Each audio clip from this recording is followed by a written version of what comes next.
So sa video na to, pag-usapan naman po natin how to quickly insert date and time sa ating Word document.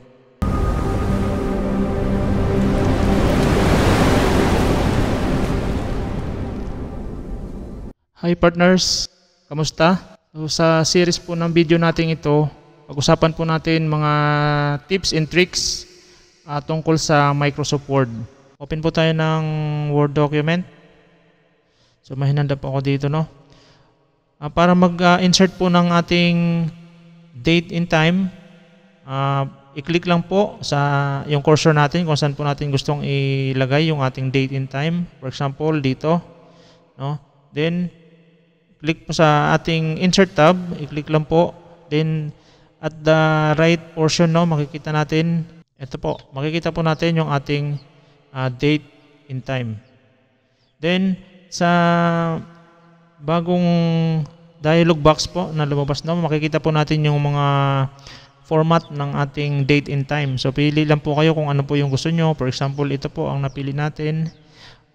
Then pwede rin po kayo pumili ng language, kung anong language po.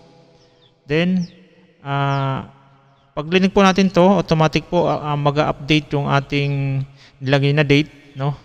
Once na nag-change na yung, kunyari, bukas, mag-automatic update siya na pagka-clinic po natin to. So, kung hindi naman po natin kailangan i-update yung date, so wag po natin lagyan ng check. Then, okay. So, ito na po.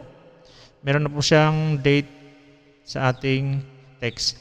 So, paano naman po kung gusto nyong ilagay dito sa ating header or sa ating footer dito sa baba, no? So, kung gusto po natin lagyan ng date dito sa ating or any information na ilalagay natin dito sa ating header at footer, so ang gawin lang po ay i-double click lang po dito sa ating itong pinaka-topmost part na to, no? Double click. So lalabas na po dito yung ating option para makalagay tayo ng header, no? So for example, lang ilalagay po natin ay date and time.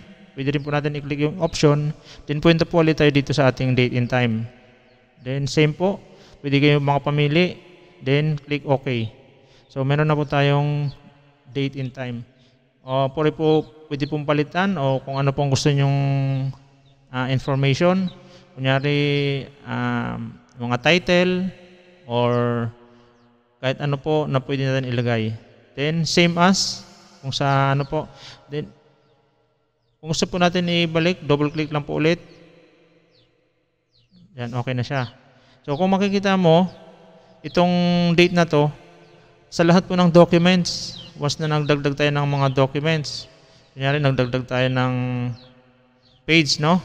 Lahat po ng pages niyan, meron na po siyang date. Kasi po, nilagay po natin siya as header. So lahat po ng documents hanggang baba, kung gaano man po karamihan, meron na po siyang header. Same po kung lalagyan po natin ng footer. Sa footer naman po ay i-click lang po dito sa pinakababa niya, no? Double click ulit. Then, kunyari, lagay mo ng pangalan. Then, double click ulit. So, makikita na natin yung kung ano man yung information dito sa ating footer. Makikita rin po natin yan sa lahat ng ating mga documents na available. So, ganyan po maglagay ng header, footer, ng date or anumang mga informasyon na gusto natin ilagay. So, partners, thank you very much and God bless.